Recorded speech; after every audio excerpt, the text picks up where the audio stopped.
everybody. Welcome to Bestie Book Reviews. I'm here with my bestie, Mandy. And I'm here with my bestie, Jessica, and author Jewel E. Ann. Hi.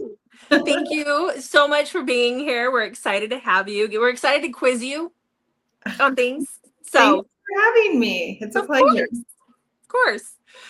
All right, Mandy. Okay, well, we'll just dive right into the questions. So, for those who might not know, what types of books do you write? Any certain tropes or anywhere you would recommend people start? I write all over the place. I'm within clearly the romance genre, but I've written everything from just straight up contemporary romance to romantic suspense. I have a couple stories that borderline on the paranormal side, but they're just like barely on the paranormal side. I've written romantic comedy. I've written new adult books. So I'm over 40 some books now into this. So I've just kind of, I write the way that when I get a chance to read, I should say when I used to read, I write the way that I used to read, just very much a mood writer. And it's hard to really tell somebody where to start. Like if I'm at a book signing and somebody comes up and asks like where to start, I usually have to first quiz them. Well, is there anything that you don't like? Or is there anything you really like? Because I also don't typically pick tropes that I write about. I usually write a story, and then when it comes time to start marketing, we start trying to figure out what tropes are in this story I've written. So I don't write to tropes, but I'm sure most tropes are somewhere in some of my books somehow. But for those of people who are just like starting out, of course, I am like finishing up here, as we will talk about today, my Sunday morning series. So of course, I'm going to tell people to jump into my Sunday morning series. There's 3 books, and they are all out or will be out tomorrow. However, if I'm getting the time of all this correct. Yes. And anyway, there's each standalone stories. Of course, everyone who's read them would say, read them in order: Sunday morning, apple tree, and then a good book. That's the actual title. So of course I would say to jump into that. I also recently had a Montlake series, 2 books come out from Aaron from Nowhere, standalones, but also like the Sunday morning series, they're interconnected. And those have done really well. And those are on Amazon, and the audio has been really great of those, as well as my Sunday morning series. So yeah, of course, I'm shamelessly going to plug and tell people to jump into my most recent releases, but really, I have something for everyone. I really feel that. So you said you've got 40 books. Like, how long have you been writing? When did you start publishing books? Isn't that crazy? Was my first publishing year? 2013? Isn't that terrible? I don't know the year I first published. I think I'm like, what year did I start writing versus did I put out that first? Yeah. So over 10 years now that I've been doing this, and yeah, that's awesome. Didn't know I'd get this far. Yeah, that's awesome though. I'm running through all the books in my head that I've read of yours, and I think that every single one of them has made me cry at some point. So I would definitely say you have the emotional angst down. Oh, good. I think, yeah. I mean, even in my romantic comedies, I have people say, well, there's still angst, but I write really, for me, I'm writing what feels like real life to me, which I feel like is filled with moments of laughter and sadness, and that there's just this balance of all of it. I mean, I even like in some of my books that I would consider more angsty and even sad, there's moments of comedic relief in them. The Hosier's a giggle at a funeral type thing. You know, that feeling of sometimes we cry so much that we actually have to laugh. It's like a way of rebounding, even if it's only for 10 seconds. And so I write that same way. I'm in these characters, I'm in their shoes, and I go through all the emotions that they go through. And I don't outline. It's not really scripted for me. This just comes out. And when they're emotional and crying, I'm emotional and crying. When they're laughing, I'm laughing. My husband thinks it's funny if he happens to walk in on me and I'm giggling while I'm sitting. I'm like, yes, I'm self-entertained. That's awesome. I love that. So this is one of probably the most difficult questions we ever ask, but do you have a favorite book you've written or a favorite character? I know. It's like the mom question, who's your favorite child? And the truth is, it depends on the day. It does. I kind of just go back to, for years, I called my Jack and Jill series because it is a trilogy with spinoffs, and the trilogy is continuous. And I think because I spent an entire year with those characters writing those 3 books, and it is a past and present timeline, the characters have a lot of depth to them. I think I'm very close to those characters. Even now, I'm very proud of that story. It's pretty heavy romantic suspense, but it's also a real epic type of love. By the end of the 3rd book, I mean, I was just in shambles. I was just so distraught saying goodbye to these characters and all that happened. And there's some references in that trilogy to kind of the development where my parents live. They live kind of in like this townhome development with Midwest, and it has some older people who live in it. And I even used like my dad's actual name, but like changed it from Dan to Stan, and some things like that. And it just, there's some real personal parts to it. And Jessica / Jillian, because these are people who had to go with secret identities, kind of like a witness protection program. She's such a feisty character, and she's real badass. And she's kind of like the Jason Bourne. She has a particular set of skills, but yet it's fun writing. It was fun writing the man or men really in this story who knew how to love her, like actually got her where who would make her melt, like she's all tough, and except when this man is with her. And so I still probably go back to that, although I just say it so I can have an answer for you. But if I'm just totally honest, I don't have a favorite, but I just throw it out there anyway, because I have too many people that would go, well, of course you like your Jack and Jill series the best. I'm like, I know, but at this point I've just written so many that it's like, I love them all. It's for hard. Ones. Yeah. Yeah. I asked my kids the other day if they thought I had a favorite, and they all thought that one of the other ones was a favorite. Like I was looking at them all like, how do you figure? Are you okay? So yeah. None of them claimed that they were the favorite. Yeah, no, they claimed that the other sibling was the favorite. Oh, I always say that to my siblings, I'm the favorite. I'm like, I'm the favorite, right? With my parents, I always say it's my brother. He's the only boy. And we're always like, it's the baby. He's the favorite. So my sister and I, yeah. But it is hard. I'm the middle child, but I was always the peacemaker. Like often middle children are. So I'm the middle of 3, the peacemaker. And because of that, I've just always joking, only not. I'm like, I think I'm kind of the favorite, but I think I am. And I also live literally right across the pond, not like an actual pond, not like in Australia or something like that. And so like I'm real close. My husband went into business with my dad. We're just real close with them. No, my parents love us all equally, I'm sure, but I'm the favorite, Exactly. I can understand that. Mm-hmm.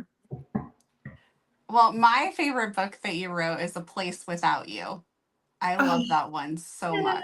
Bodhi, I'm glad you love that. I love that too. It started out as just like this forbidden romance. I'm like, I'm going to write a forbidden romance. And by the end of the book, it just turned into so much more. And I ended up loving Henna's character so much by the end of that book. I love taking young characters. I do it in Sunday Morning. I did it in A Place Without You, and I've done it in my Fisherman series. I love taking young women who are very immature and like coming into their own and like really letting their character have this true character art and mature to the point where I just want to hug them and be like, I'm so proud of how far you've come. And so I'm thrilled you love that. Yeah. Eve is you did so well with Eve. Oh, thanks. I loved her. Her story was, I won't give any spoilers away, but her story, I felt like really those types of stories need to be told more.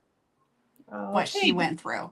Thanks. Yeah. Every time I set out to like write a story, I'm like, nope, it's just going to be like straight up romance, easy read. I can't. I like get to this point and I'm just like, I dig deeper into these characters and I'm like, there has to be a purpose to the story beyond just like the romance, even though the romance is front and center. That's why some of my books, they do fall actually a little bit more. I have a handful that fall into the women's fiction category a little bit more than the straight up romance, because there was just times where I'm like, I need to write something, and it's my way of kind of figuring out the world. A lot of writers, including myself, say it's therapy. So yeah, I love writing that. So yeah, with Eve was a hard one because I knew going into it, I'm like, well, I've given her this reputation and I have to stay true to it, but that doesn't mean that she can't grow. I love all of the three daughters in the Sunday morning series because they all take very different journeys and they're very unique in their own way. And this last one is no exception.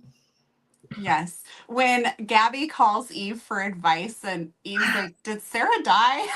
Yes. And that was another thing, carrying that into this final book. I wanted the sisters to still kind of be who they were in their, the older sisters to be who they were in their, the first books, and especially Eve's character because she's quite unique.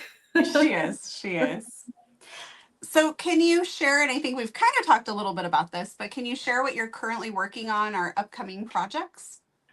Yeah, so right now I'm halfway done with my September release, and I haven't shared title yet, and I don't even think I've shared the exact date of release, but it is the start of another series of standalone books. These will be contemporary romance. I don't have any hard tropes that I'm like writing with this. These are set in Lake of the Isles area in Minnesota, just kind of southern Minneapolis area. And I had a girls' weekend. I go up to Minneapolis area a lot, but I had a girls' weekend with my best friend there. And so we stayed in a rental around in there. And I'm like, I'm going to write a book in this area because there's a lot of there's older homes and newer homes, but it's a richer part of town, but there's like the big trees and these beautiful lakes. And I was like, I wanted to write a series that not a billionaire series. I wanted to write a series about wealthy people, but I didn't want the characters to be the wealthy ones, if that makes sense. Mm-hmm. So these are people that are kind of landed in the world of these wealthy people. For instance, the one I'm writing now is somebody who works for a very wealthy couple. And it's fun. Yes, I would say that there's funny moments. Are you going to cry? Absolutely. Is there tragedy with it? Absolutely. Are there all these little things that I love about it? Yes. And this series, it wasn't going to be a series. It was just going to be a single story, but it started because I had a reader message me and she's like, sent me the title to a certain song that I'm not sharing yet. And she's like, you should write a book inspired by this song. And I was like, okay. And I'd heard the song many times. And so I listened to it. And my interpretation of this song into this book, I'm sure is not what the artist intended, but it's been really fun to just kind of think it through as to like, okay, what is my, interpretation of this song going to be and inspiring the story. And so now I had my assistant say, well, the other two books that you write within this series also need to be inspired by songs. And so I'm like, oh, the pressure's on. And like, that's a lot to ask, but kind of fun because I'm sure you guys have had this where you listen to lyrics of a song and sometimes you don't even think about them because you're just singing them and they're catchy. But like when you sit down to really think like, what is the person who wrote this song trying to say? Because it's much harder to sometimes determine that than a story because it's very poetic and you have to like read between the lines. So I'm excited. I'm loving this. I just dive into it and I don't want to come up for air, but I have to. But next week I'll be going back up to Minneapolis. I told my husband, I'm like, I'm leaving by myself, going back up to that same area to do writing and just feel inspired. And yeah, so that's coming in September. And I have a third book in it's part of the series, but not part of the series of my Mont Lake from Air series or Wildfire series. And that's Will's story. And that won't come out till the following year, but it's the next book that I will start writing when I complete this one. So that's the update. Not until the following year. Oh, additional publishing for you. And Mont Lake's much quicker than other publishers, but it's just there's publishing schedule. I have to have the manuscript to them in November. So yeah, that's that. I love that series too. Oh, yay. You need Will's story. Yes. Yeah. I'm actually looking forward to Will's story almost more than the other two because it's just like been ripe and ready to be told really since the first book. So I've just been like waiting. I'm like, Will needs his story. I'm so excited to tell it. It's cute. I love it that you're so excited to write a story. Like that's just gonna make the book. I am. I love these. Yeah, like I said, I'm self-entertained at this point. I'm like no turning back. I turned 50 this year. I'm all in it for self-entertainment. That's all there is to it. If I can't do myself, then I'm not going to do it. I love that. That's awesome. Yes. Yeah. Self-entertainment. So when our video comes out, A Good Book will be releasing tomorrow. And so we were lucky enough to get advanced copies of that. And so I'm just curious if anything in particular, like how did Ben's character come about? What inspired him? Oh, Ben's character. So I know everybody who hasn't read this book, which is anybody who doesn't get an arc has not read this book yet. Team, but the blurb's been out for a while, and I know that everyone assumed this was going down the Matthew Corey road, and it kind of does go down the Matthew Corey road. And my thing with it was like Ben was like this unresolved character from the other books. Like you knew that Gabby was just hanging out with Ben a lot. Of course, you know, Ben was just a friend and Ben is just a friend. And like having her follow this Matthew Corey, I was so excited about it, but I just had this moment that was like, what if her friend is the one who, like, he has secretly been pining for her and she doesn't know it because she's like in love with somebody else. And, you know, I've seen movies and read other stories that way. And I just love how messy it can get. And I had a friend message me who was going to be getting an arc, and this was before she got the arc. And because of the blurb, she says, I just love a good love triangle. And I did say to her, I said, I don't know who told you it's a love triangle. I said, it is a shape, but I don't know that it's a triangle. And of course, she's messaging me back kind of like, what is that? Okay, so it's a shape, but we don't know if it's a love triangle. And that's what's really so interesting about writing Gabby's story. I just wanted it to not be overly predictable for readers like coming into it. So I loved when I released the blurb that a few people were just like, oh, wait, what's going on here? And so Ben's character was so fun to develop because he has been best friends with Gabby for a long time. And that made writing this story that much more special because it's kind of like, I don't usually write to tropes, but it was kind of like the after the fact of, and this is debatable even amongst the characters in the book, but the whole he falls first type thing. And I just think that's so sweet when he's like pining for this girl but they're like, he's been friend zoned for however long, and he's like there for her as she's got, you know, heart eyes for somebody else. And I wanted to make Ben's character just something special. And I don't know how else to describe it other than just something special. But I still don't know what's up with Matthew Corey. I love his character. I love his journey in this book. I love that he's a solid contender in this book. And I love that writing it, I went back and forth of like, what's Gabby going to choose? And that's what I love about not outlining a book, because I have the Transcend series, which for anybody who's read my Transcend series, I did not know that's another thing, people called it a love triangle, and I didn't really call it a love triangle, even though I didn't know who the heroine was going to end up with at the end of the story for the longest time. But this was kind of this way with Gabby's story. Clearly the blurb was written afterwards because I was like going down the road of like, what do I do with Gabby's character? And then as I have people say, well, you're not going to kill anyone, are you? And I'm like, I don't know. Sometimes resolve the quote love triangles. So anyway, I kind of went off on there. Ben's character, love him, loved writing him.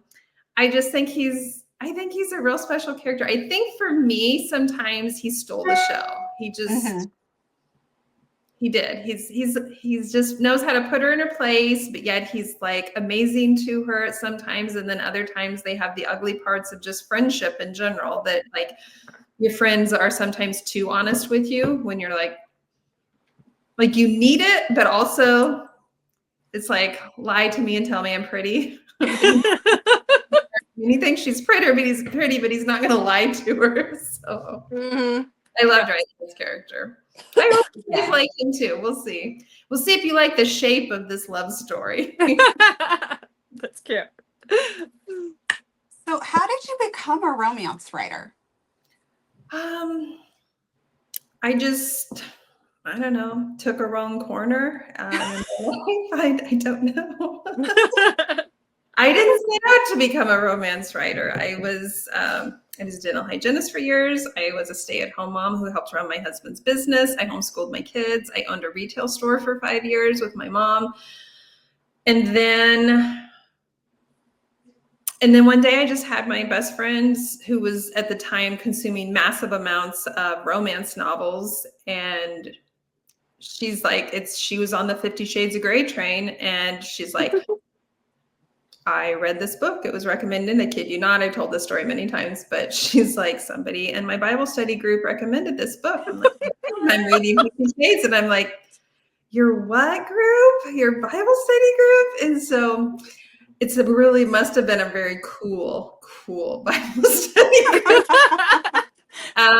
Anyway, so I read that, and it was very fascinating to me because I hadn't been reading explicit romance. I was reading more Nicholas Sparks stuff, loving it, still do. I'm not even afraid to say it. Some people think they're too cool to like Nicholas Sparks. Not me. I'm not too cool.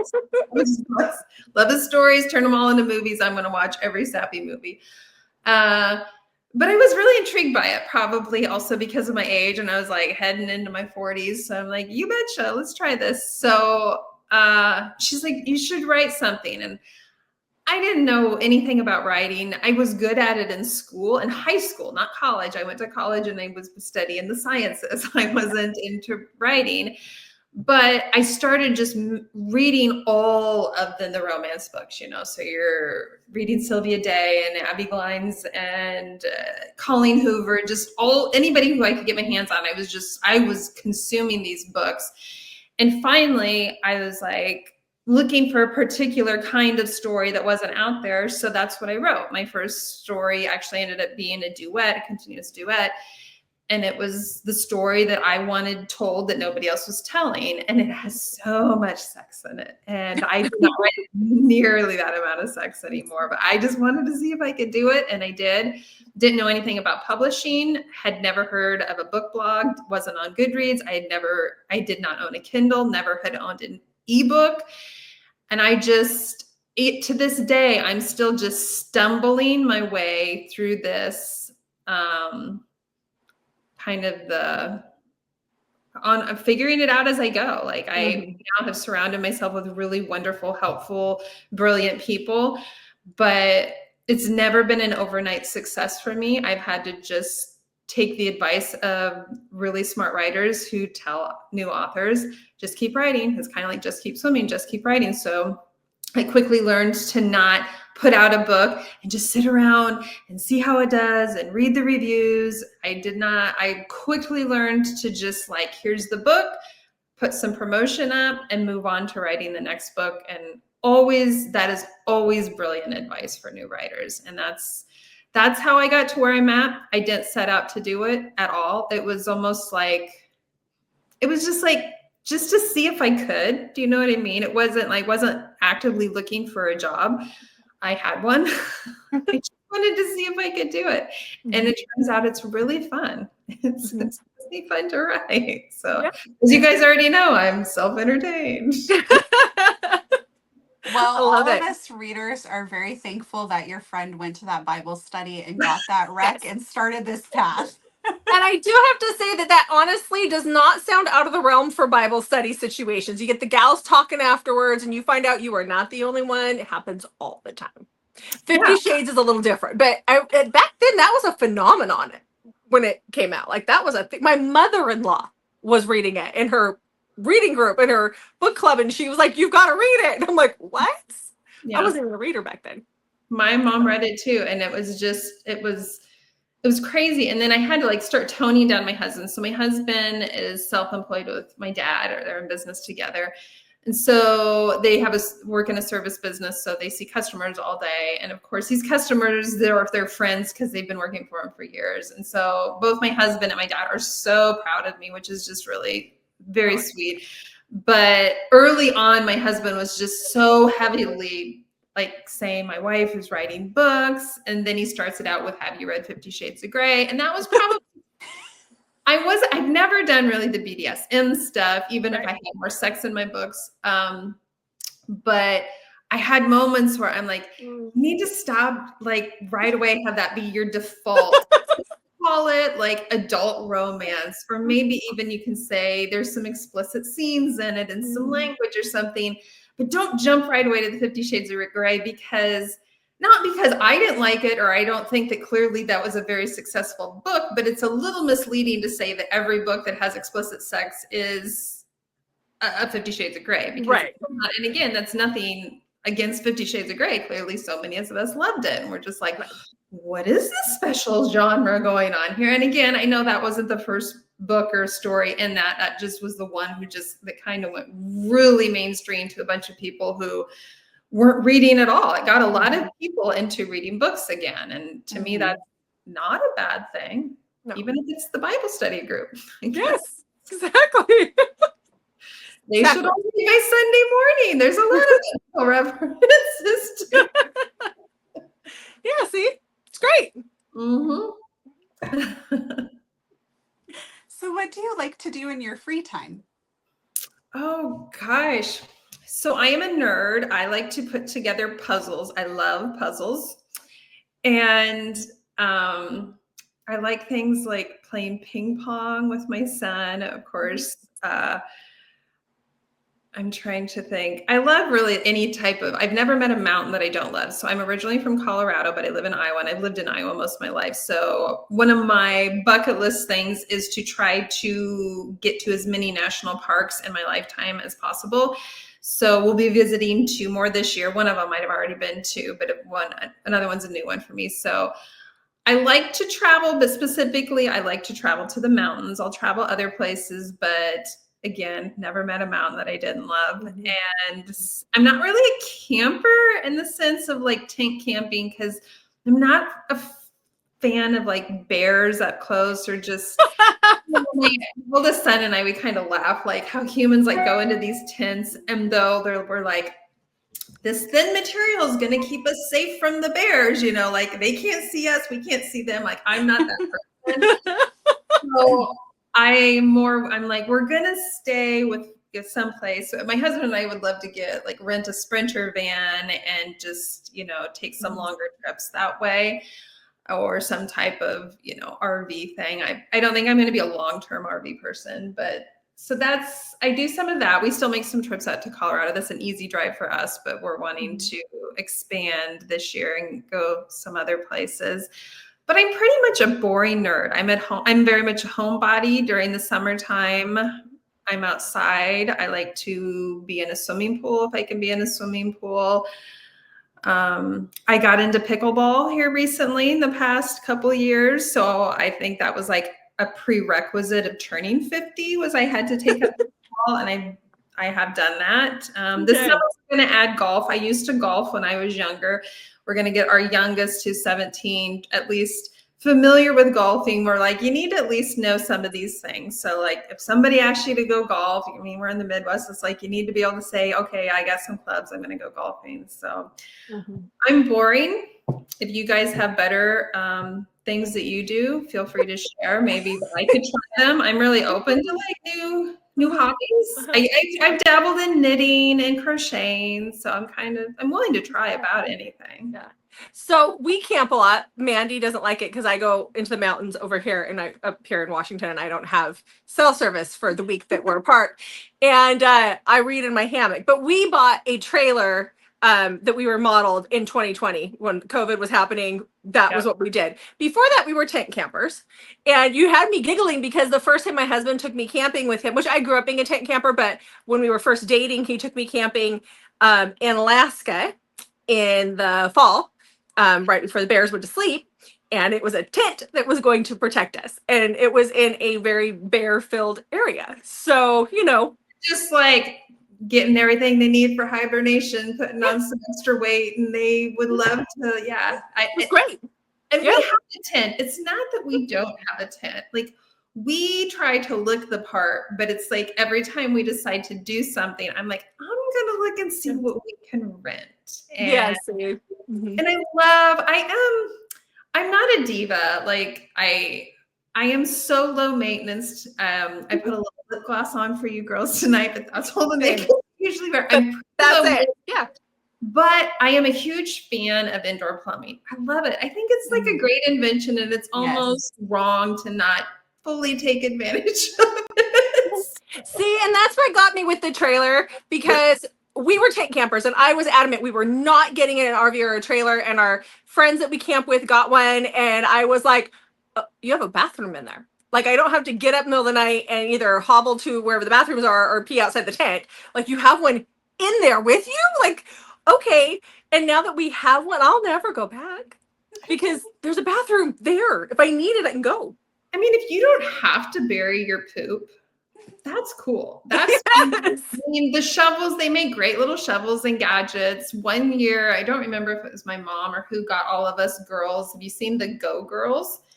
It's called the Go Girls. Yes. So it's so you can go to the bathroom like a man. And I've forgotten to take it on every trip that we've gone on. So when the thing is, we don't actually camp a lot. I like the idea of just camping, but then I want to go back and sleep someplace better. But I love campfires and all that. But actually, we just do a lot of hiking. Our family, for whatever reason, must exhaust ourselves physically as much as possible. So like, we'll be like, we're going to go on a little hike today. And we're like 6 hours later returning. And we're like, that was a little bigger hike than we thought it was going to be. Or we've taken so many wrong turns. So I have never had my Go Girl when I've needed it. And I have hugged trees, and I've now had memes. I swear, you know, the way Big Brother, social media, whatever's listening to you, and they know. I see memes, which usually only ads, I think, are supposed to be served to you when your phone's listening to you. But I have ones where it shows like the women with the jeans, and they zip from the back through the crotch clear to the front. Do you know what? So you know what I'm saying? Yeah. They like that, and I'm like, did somebody just sew those, or are those a real thing? Because I might do that. And I'm not a good camper. I'm not even the best hiker in the world. But again, this is where somebody's like, do you want to try it? And I'm like, okay, let's do it. Again, like, we're going to go out. We'll be out in Glacier. My husband and I later. I've been, but he hasn't. And we will invariably get into a 7-8 hour hike, and I will not be prepared for it. I will have bear spray. I will bear spray out in Glacier. I don't take it out in Colorado, and I don't know why, because there are bears out there, but there was something about going to Glacier. I'm like, but they're real bears in Glacier. So I need to take my bear spray. I don't know. It's how I reason that out, but it's how I reason it. There's real bears. Yeah. Like how I think there's real bears in Alaska, but we don't have them here, but we so have them here. Yes. Yeah. So when you go to the national parks, do you have the national park passport book and you get the stamp? I don't, but I need to get that, because we've just kind of dabbled. Like, we'll go here one year and another place, because we're going out to Joshua Tree again this year. So we'll, be in 2 different national parks this year. But like, we want to start in Zion and actually work our way all the way north, and maybe head clear up to Banff. But there's like 10 or 12 national parks going north we can hit. And that's where I'm like, we're going to do it official when we do it then. But we haven't done it yet. Like, My youngest will graduate next year from high school. And I had stuff planned for my 50s and 60s. And they all have to probably do with going to national parks for the most part. But yeah, I need to do that. I know people who have done that. I'm like, I need to do that. Like, I have one. I love the national parks. So we have traveled to quite a few. Yeah. And so I always bring my passport book with me.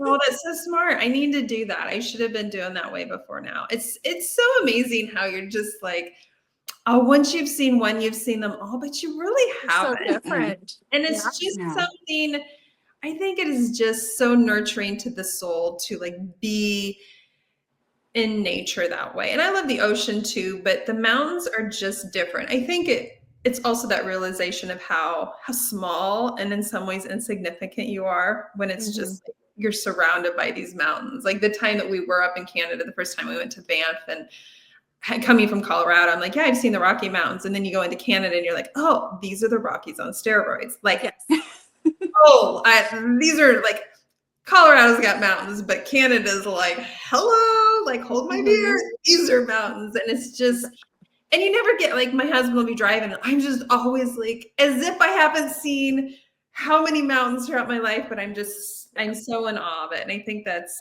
really cool in life when you have something that just like takes your breath away every single time. It never fails. So yeah, I love that. I love meeting other people who like get out and about and they're like, appreciate that. Yeah. We love being out in the outdoors. Did what we called the national park trip tour, and we went on this really long road trip going to a bunch of national parks, and we had a travel trailer at the time, and we were towing it, and we went up Rocky National Mountain Park, Rocky Mountains National Park, sorry, and it is like a very steep drop off in many places. And like my husband's like driving in a really narrow road where sometimes are you like, we shouldn't be doing anything. Yeah, it was a little sketchy, it felt like at times. Like I Googled to see like how many people die there, and it's not nearly as many as I would have thought. I know. It's crazy on some of those, like we were taking, like you go through past the Continental Divide even, but there's these hairpin turns where I was out there one year. I was actually there for a book signing, and it was the very first book bonanza that was out there. But then some of us went up and stayed up near Vail for a while. And so then we were like driving everywhere. But you know that when like a big truck's coming around the corner and he rolls down his window and he has to pull in his mirror, you're like, it's just going to be tight getting around this corner. And I'm like, I wish I were not in the lane closest to the edge. The truck, he's hugging the rock, the granite. And I'm just like, and here I was the one driving then too. And I'm like, it'll be fine. We'll be fine. Deep down, I'm just sweating. Yeah. Well, Mandy and I can relate to that because where we grew up, it was a very small town, but it was a logging community. And so you would go out, and that was our entertainment, was going out in the woods, right? But if you met another truck or another vehicle on that road, there was the pulling in of the mirrors and the you're just kind of squishing to get by. I remember a lot of that. And that's how we learned how to drive. You're like, okay. You make it fast and you're like, okay, we did that by like some act of God. Yeah. Or it would be somebody that your dad knew. And so you'd have to stop and talk while you're like, we're on a cliff's edge. You guys really have to have this conversation right now. Talk later. The car's coming. I'd be like that too. Exactly. It's so funny. Yeah. Yeah. So we can relate to that. Yeah, for sure. I love it. Yeah. Great. Well, who are some of your favorite authors or favorite books? Oh gosh, whenever I get this question, it's so hard. It's actually harder to answer than the other. I don't have like absolute favorite authors. I mean, I'm a huge fan, always have been, of Kate Stewart. I think she's a brilliant writer. I love that she just like is so true to her craft and her mind is wickedly brilliant. So I know everyone's like following the birds right now, her series, but I loved Drive in Reverse. I'm still like probably very faithful to that. It's funny, I don't write a lot of dark romance myself, but sometimes I love reading dark romance. I love Pam Godwin. Dark Notes is actually, she's written so many great books, but Dark Notes just has this really special place in my heart. I've reread it, and I don't read a lot of books. I love Jennifer Hartman. I think she's just like came out of nowhere, and she's such a smart writer that way. I love her stories. I connect with her stories. I like feel the angst when reading those stories as well. Mm-hmm. Oh gosh, but I don't have like one particular book, and I don't get to read as often as what I used to. Like I've had like publishers send me some stuff that I've read, but other than that, I get so tired of like sitting while I'm writing. And I even have a walking pad and a standing desk, but when I'm not writing, and I just seem to always be writing, I don't want to sit down. Like I'm now at the age where I can't just sit down. I'm at the age where I'm like, if I am in one position too long, I just start to hurt. I'm just like I rely more on audio, and I don't have a lot of trips planned, but like I told you, I'm going to Minneapolis this next week. So I am going to download an audiobook and listen to it in the car. So that's actually how I consume books when I get to. But I am very envious of people who just write and they still continue to read a book a week or something. I don't get to read hardly ever, just because I can't. I also hit a point where like I'm watching television, and somebody could say, well, you could be reading, but I don't want to be this close to a Kindle screen or a book any longer. Mm-hmm. And sometimes you want like that no-brainer entertainment, just because you're staring at words all day. So my goal is to someday get to the point, I'll never retire, but I hope I can slow down and maybe at most write 1-2 books at the most a year. And ideally one. I'd love to write 1 book a year, because I would love to be able to say like, I'm going to write for a few hours this morning, and then I'm going to walk the dog, and then I'm going to read a little bit this afternoon, or clean my house, or run some errands, where I'm at that point where I feel guilty when I'm writing and I'm not doing something else. And then when I'm doing something else, I feel guilty that I'm not writing. And it's really, and I think women do this more than men. We just are constantly stressing ourselves out that we're never doing what we're supposed to be doing. Oh, I should need to exercise. And then I'm exercising. And I'm like, you know what I should be doing? And I have a terrible time being present. And like, this is what I'm doing at this time. So that's a goal of mine, to get there. And I hope someday I can be like, hey, guess what I read this week? And then next week I have another book. And I used to read several books a week, where now I don't. And I'm envious. I can't believe how many people like yourselves, or how many books people like yourselves read. But then I think back and I'm like, no, I used to read way more books. I just forgot what that was like. It was cool. Yeah. It was fun. It is really fun. It is fun. Yeah. How many books do you guys read in like a week? 7 to 10. Yeah. Oh my God, seriously? Yeah. But I mean, we don't watch TV. Neither one of us watch TV. No. Unless we, end up sick or something weird where we just can't focus. But we listen to audiobooks at 3 to 3.5 times speed. So very quickly. I forget about that. I just like him like the regular speed. Just yeah. Listening to it. Yeah. And like when we're, cleaning the house, I'm listening to an audiobook. Mandy's the same. She's got a farm. So when she's out doing farm chores, she's listening to an audiobook.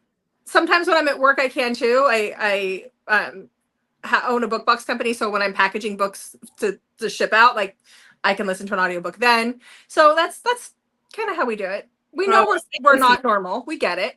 Yeah. Well, if you factor in audio, that is kind of the difference. Like if you're having to sit idle to read 10 books, unless you speed read, which you probably can read fairly quickly if you're reading a lot of books anyway. But sometimes when you hear somebody talk about 10 books, you forget like that a handful of those can be audio, and that makes a huge difference, because at some point you're like, well, you just read all day long, you don't do anything, but you forget that like, no, the audio is amazing because it's multitasking at its best. Yes. And it kind of makes things, like, I think it makes car rides go so much quicker. So better. I'm like the person who I usually am not taking a car ride long enough to listen to a complete audiobook, because I'm not listening it to 3 times. I'm just listening regular speed. Mm-hmm. So when I get to where I'm at, I don't want to be there yet. I'm like, I want to just go inside and listen to a few more chapters. Yeah. Well, like Yes. today I had to drive to Seattle. It's a 2.5 hour drive down there and then 2.5 hours back. So I completed one book on the way, well, almost on the way home. And then I started a second book before I got home. So the audio, and if I have kids with me, I can't do that. But this was a lone trip, so I could do that. So That's amazing. yeah, it makes the drive so much better. Oh, Except I have a Prius, and then I wonder, like, who can hear through, because it's a quiet car. Like, who can hear that this girl's getting railed in this book? Like, who can hear that through my car? And then a part of me just doesn't care. If you're that close. According to my husband, the way that we listen, it sounds like Chipmunk. hamsters on crack. That's what my husband And he's says. like, how nobody can understand any of that. How do you know what's happening? And I'm like, if I don't listen to it fast, Yeah. I start to like daydream and I'm like writing my grocery list, thinking about what I'm going to do tomorrow. But if it's going that fast, it forces me to like really listen. Focus. But according to my husband, nobody has any idea. Invested in it, like if it's a chipmunk sounding thing, are you able to be emotionally invested? Like, can you cry listening to it at that Oh, speed? yeah. Really? And to us, it doesn't sound like chipmunks. No, To it everybody doesn't. else, it does. But I you can can still understand it. get that. Yeah, my business partner actually said to me one time, she's like, "How do you listen to it that fast? Don't you miss the voice inflections or whatever?" And I'm like, "No, I don't. No, I still get it. I still hear it, but you have to train yourself to do that. You start out slow and bump it up. But yeah. I can see that. My son, my youngest, has dyslexia, and I had read quite a few books on him when we first realized that he had it. And there was, I won't remember the author's name now, but he was talking about listening to audio for about everything, and just that's how he got through college. He went to law school, and it was just so many things on audio, and how he was able to train his brain the same thing to just listen to things at such a fast speed that he was just able to consume so much more information than his, classmates or whatever who were not dyslexic and not listening to everything being, read to them. And I'm sure it does. Like for me, I'm not there, but I'm sure you could actually like train your brain, and it's probably something I need to do, because I do have such dissatisfaction of taking a longer car ride, feeling like I should be through, like I should be able to go 9 hours out to Denver, Colorado and listen to an audiobook, but I can't quite get through one. And so then you're out there and you're like, I don't want to just be out here listening to an audiobook, but I kind of want to know what's going to happen next. You're close to the end by that point, that now you're just like, it's not satisfying, because Exactly. I'm waiting for the ride home to finish listening to the audiobook. Exactly. That would drive me nuts. I have to be like, I'm taking an hour to myself in the bathroom. Leave me alone, and then listen to it. But Yes. Yeah. If I do find though, if the narrator has an accent, so like if it's Irish Mafia or something and they have an accent, I have to lessen my speed a little bit. The accent makes it harder for me. I can see that. Yeah, for sure. Yeah. It just kind of depends. So Yeah. And audiobooks have really stepped up their game in the last few years. The narrators are just fantastic now. And so the books are, sometimes they're just more fun than actually physically read. Now, I'll listen to the audio if I'm at home. I will listen to audio and read along at the same time. I like to do that too. But the audiobooks have come a long way in the last few years. Mm-hmm. I love it. I love that there's so many. I originally had just so many of my books I'd put them up through ACX, so they'd be on Audible and Amazon and iTunes or iBooks. And now the ones that I still have sold like rights to Podium and Tantor, but I like keeping the rights to my books as much as possible. And I wish I would have focused a little bit more on that. Not because I haven't enjoyed working with some of these other publishers, but having my own, I can there's so many more avenues now. I don't even know half the places where my audiobooks are that I own the rights to, other than like my own website, because I upload them through Dreamscape, and they put them out there to like Spotify and Chirp and all of these different places, like ones I haven't even heard of. They're in more libraries and stuff. And I love hearing feedback from authors who are like, oh my gosh, I can't believe when I went on there that you actually have a handful of your audiobooks on there. And it's just cool, because you realize so many more people are listening to audiobooks. And I And I get excited about that. I think even more so having a child with dyslexia who audiobooks had just became a lifesaver of him getting through high school when he's in this English class and they're like, we're going to read a novel. And I'm like, oh, are we going to read a novel? Like, which is, it's weird having like, for me being a writer and then having a child who has dyslexia, and the idea of like reading through a novel is just like climbing Everest for him. But the audiobook is just great. And I mean, this kid has cried during audiobooks. I love it because he'll pause it and he'll come to me and he's like, this, you know, something happened and he's telling me about it. And I'm like, I just love that so much. That's sweet. Yeah, I love that audios, like you said, is kind of taking off. It'll be interesting to see like what happens with AI.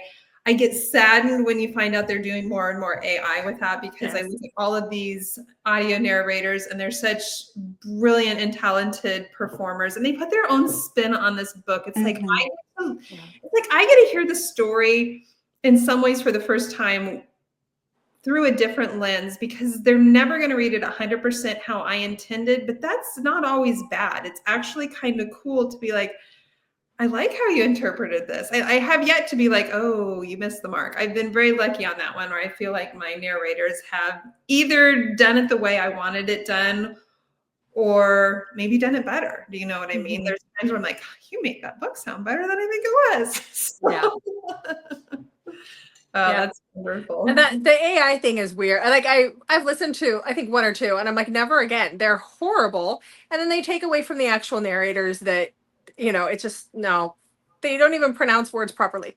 Yeah. There comes down to like, there is the whole, for me, there's such a moral issue. I'm not judging anybody who uses AI for narration, if that's how the only way they can afford to do it. I'm very much to each their own. I am like freedom to do whatever. For me, I look at it and I think, I don't want AI to take my job away from me. So I want to make sure that I'm supporting living live actors and actresses and support their art, because that's what it is. And they're so good. Like there's so many so good at it. The downside with any of that comes to, like, I'm sure how you guys have come across that as writers, we write this, and then the more people you bring into this project, that if any of these people in the project do something that is going to get them called out in the social media light, it's such a roadblock that as an author, that in a way you're just like, I don't have time for this. I haven't had to deal with this yet, but you kind of feel like it's like, when is it going to be me that I'm going to have somebody like, oh, now they've canceled this specific narrator. You need to spend $8,000 to $10,000 to have this narrated by somebody else. I know this book is 5 years old and nobody's listening to it now, but you need to do this. And it's just, those are the slight downsides where, again, still not going to support AI, but there's the 1% where I'm like, well, at least, you know, the AI is probably not going to get in trouble. Probably not.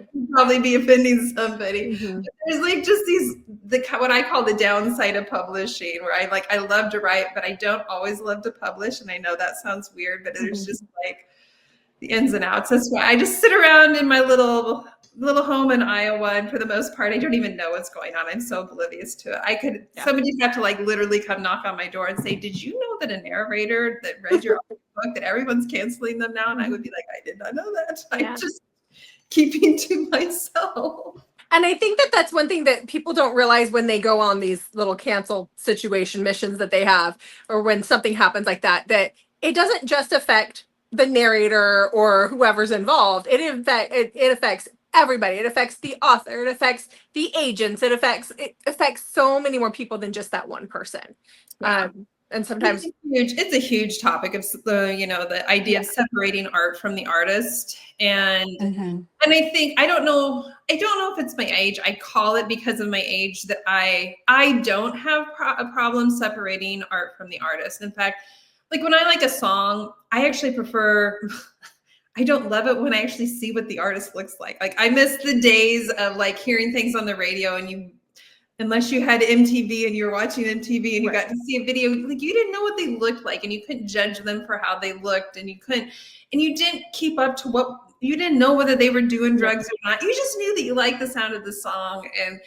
And I struggle, my age, I know, and probably again where I live, I struggle with the bigger picture of publishing and the social media. And my kids would laugh too. They're like, yeah, you don't keep up. You don't know. And I'm like a little okay with that. I always try to just like, can I just like fly under the radar and not have to keep up with it? Cause it's a lot. It is. And we're the same way. I think that's our age too, because we're in our 40s. So we don't want the drama. We don't pay as much attention. Drama-free zone over here. So I love it. Yeah. Yes. Yeah. I ain't got time for that. No, sorry. So we were lucky enough to get to see you at Wild and Windy Phoenix. Are there any author signings coming up or book events that you'll be at? Yeah, so in June, I will be at a meet and greet cute in Knoxville, Tennessee. It's the first time the organizers are doing a signing, it's their first time organizing like a signing of this size. They've done like smaller book club ones. So I will be out there in June. I do think all the tickets are sold for that, but I'm sure I'll see some people out there I know. And then I will be at, I'm not going to say this right, the Traveling Bookshelf is what I think it is, in Texas in the first part of October. That's in Dallas, I do believe. So those are the only two signings that I have this year. I have one signing next year that I have committed to, but beyond that, I'm trying to do less signings because, speaking of things being a lot, Yeah. signings have become a lot when it comes to just the time investment, a lot when it comes to, years ago, it used to be like the organizers were like, hey, this is my house. Here's my house address. Send me your books. We'll get it there. Everything's fine, whatever. Or even it got to the point where, hey, I rented a storage shed, but for like $50, you can send your books there and we'll get them to the location. And now it's turning into, we're going to charge A lot. so much for a box to this current carrier. And by the way, all your boxes have to show up on the same day or they charge you extra money. And I'm not blaming the organizers. It's just that signings have grown into something so big that it's just too much. And so I'm not saying I will never do more signings, but I will not be doing 3-4 signings a year. So, and I actually love a smaller signing. I'm like, sign me up. A smaller signing, as long as you like have people showing up. Over the years, I've been to a few smaller signings where nobody shows up. I don't like that either. Or bookstore signings. I love the boom of independent bookstores. It's just it makes my heart swell. I just love that. I mean, even here in Iowa, I can't believe how many independent bookstores in Iowa there are. It's just wonderful. And they have, like, a while back here in Iowa, they had like Independent Bookstore Day, and some of these bookstores were reporting like record sales in one day. They like made in one day what they had made in 6 months previously. And I just love that. I'm like, yes, get out there and support our local bookstores. And honestly, like for me, I have an online store where I sell signed copies of books, but I would love to have a local bookstore take that over for me. Like, I'll pop in and sign copies of my books for you, but when I have a new release, like, go ahead, you make the money off of it. I mean, I make a little bit of money when they buy it from the printer, but like, I'm supporting you. I'll sign the books and you can ship them out to my readers. You're going to have plenty of them wanting to order it, but I just don't want the books in my house any longer. I have other things I want to do with my space. I like plants. I'd rather put plants. It's a little stuck plant back there, but that's awesome. Yeah. It's so those are my 2 signings, and then next year I don't think they've announced next year, so I better not say yet where I'm going to be next year, but it's really close by. So Okay. Anyway, yeah. How about you guys? You guys have signings you're going to this year? We do. We go to quite a bit. Yeah. Well, you would with what you do. So yeah. Yeah, we've got how many more this year, Mandy? 1, 2, 3, 4, 5, 6. Oh, 6 wow. more this year. But honestly, though, BB4E is right across the border in Canada. We drive to that, right? That's a half an hour from my house. Then there's 2 in Seattle. And so that helps because then we just meet in Seattle. It's the halfway point for both Mandy and myself. Yeah, we're only flying to 2 of them. I was so bummed I was supposed to be in the one in Vancouver, and I love Vancouver, but I had to pull out of that one this year for a different commitment.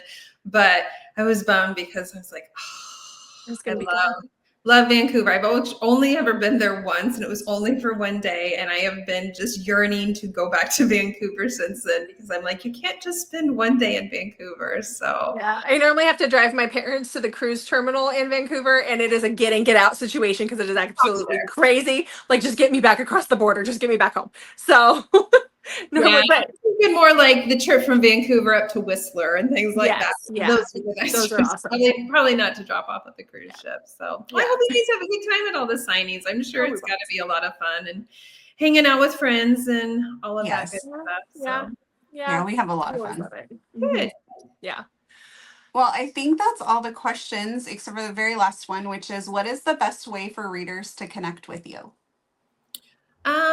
Out of all the social media sites, I'm probably on Instagram the most. So Instagram, like through Messenger, is probably a great way. If you're actually directly wanting to contact me, I have a Facebook group too. It's called Jules Jonesies. I am on TikTok. It's hit or miss. I don't navigate around that very well. You can always email me at author@Julianne, so author@Julianne.com. And I have a website, and on my website, there's a way to contact me. My books are on there. There's a link to a store on there where you can buy signed copies of books. So I'm here and there and everywhere, and I'm pretty good at returning messages, but not perfect. I read most everything, and then I make mental notes to get back to people. But then those mental notes die as mental notes. I do that too. Me too. Yes, I'm horrible about it. It makes me feel really bad. No, me too. I'm like, oh, that was only 5 months ago. Yeah. That's why I think when you guys contacted me, I was like, hey, contact Valentine PR. I was like able to put it on their plate. Like, they'll deal with it, and they'll actually remember, and they'll make the connections where me. I'm like, yeah, we'll do this sometime. I'm thrilled that you went in that direction because they made it happen. So thank you for having me. I really appreciate it. Oh, thank you so much for coming on. It was our pleasure to get to chat with you. Yes. Yeah. It was been fun. Thank you. All right. Well, thanks again for being here. And thanks to everybody out there watching. We'll see you in the next video.